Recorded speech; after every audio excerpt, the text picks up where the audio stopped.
So, as Governor of Ohio, what would I do to address the corn apocalypse problem?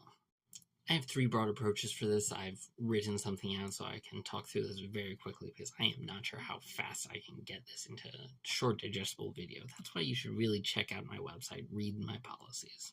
So, the first approach is to diversify agriculture by supporting alternative crops and markets for those crops.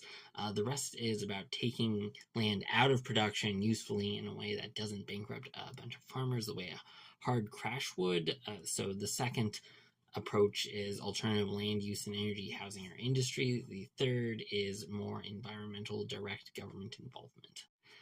Let's start with agricultural diversification. Monoculture has come to dominate farming, not just a single crop like corn, but single varieties of corn. Here I'm all about how we can support research and innovation. Ohio has top-tier higher education and research institutions, including in agriculture.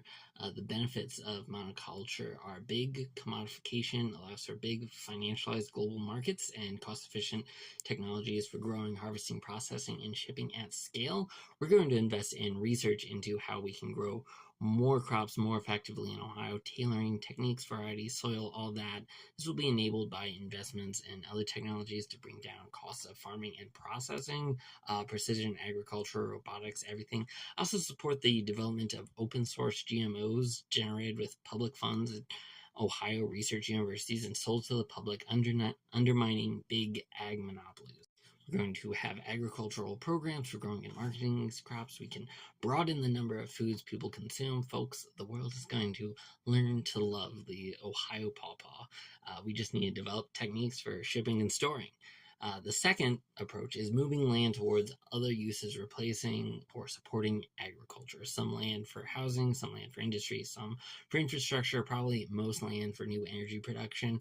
We're going to invest in our smaller cities, drawing in more people and businesses, demanding more housing and room for industry around these small cities, which are often surrounded by a lot of farmland. So it's a win-win there. We're going to be working on large infrastructure projects like rail and high-speed rail, which will use land between cities. And when it comes to building cheap, abundant solar and wind energy, we're going to speed up the permitting process and guarantee swift grid connections, which are really the major limiters to what is an increasingly cheap and abundant energy source.